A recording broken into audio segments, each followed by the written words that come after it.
Baru Ballroom Hotel Novotel Grand Shaila, Kota Makassar pada 29 September 2024. Universitas Hasanuddin menggelar workshop penyusunan bahan ajar teks berbasis modul.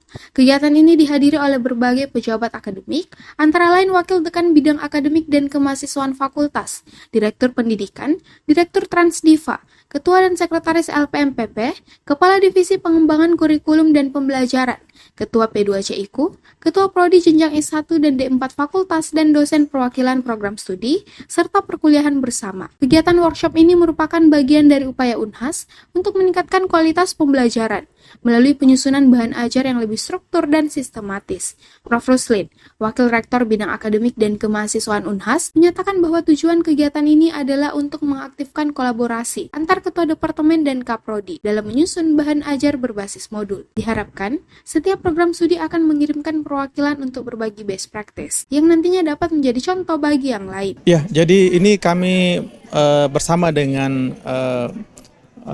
Ketua Lembaga Penjaminan Mutu untuk melihat kira-kira mengencourage, memberikan contoh, mulai mengaktifkan para penanggung jawab mata kuliah, para kaprodi, ketua departemen untuk bersama-sama merefresh kembali bagaimana menyusun bahan ajar yang berbasis tadinya dari modul ajar.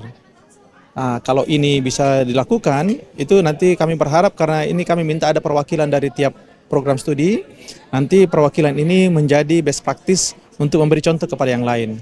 Sehingga harapannya ke depan, semua bahan ajar itu sudah berbentuk buku teks. Jadi sebenarnya bahan ajar yang dia create, dikumpulkan, akhirnya nanti menjadi sebuah buku bahan ajar. Prof. Ruslin menambahkan bahwa pengembangan modul yang ada menjadi buku teks akan memberikan pegangan yang lebih jelas bagi mahasiswa dalam proses pembelajaran. Menurutnya, penyusunan bahan ajar yang terstruktur dari RPS dan modul-modul akan sangat bermanfaat dalam menciptakan buku teks yang komprehensif. Selanjutnya, kegiatan dibuka dengan materi dari Prof. Yusring yang menjelaskan teknik penyusunan bahan ajar teks berbasis modul. Ya, jadi hari ini saya diundang menjadi pemateri untuk membawakan teknis dan strategi penulisan modul ajar berbasis teks. Kenapa begitu? Ada banyak hal.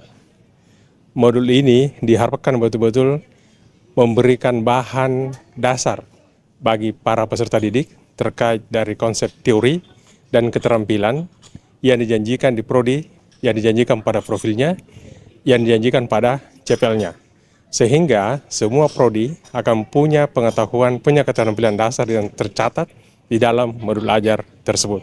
Karena itu, kegiatan ini, kalau saya lihat dari undangan sebagai pemateri, akan sangat-sangat mendukung bagaimana UNHAS ke depan. Semua prodi akan punya standar pengetahuan, punya standar keterampilan yang didasarkan pada riset penelitian yang dibuat dalam bentuk modul ajar. Saya kira itu saja barangkali. Sebagai pemateri, Prof. Yusring menjelaskan pentingnya penulisan modul berbasis teks. Dirinya menekankan bahwa modul ini harus memberikan dasar yang kuat bagi peserta didik, terkait konsep teori dan keterampilan sesuai dengan profil prodi. Kegiatan ini diharapkan dapat mendukung Unhas dalam menghasilkan produk keterampilan berbasis riset yang dapat diterapkan dalam pembelajaran.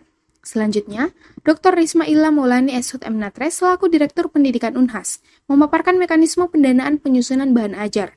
Tidak hanya itu, materi kedua dibawakan oleh Profesor Dr. Irawan Yusuf, PhD, yang menyampaikan pentingnya metode problem-based learning dalam active learning sebagai best practice di kurikulum FK. Kegiatan ini juga diisi dengan sesi kerja mandiri dan pendampingan dalam menyusun bahan ajar oleh para peserta. Diakhiri dengan presentasi kelompok dan feedback dari narasumber. Feni Septiani Samuel, Rahmatia, Unhas TV.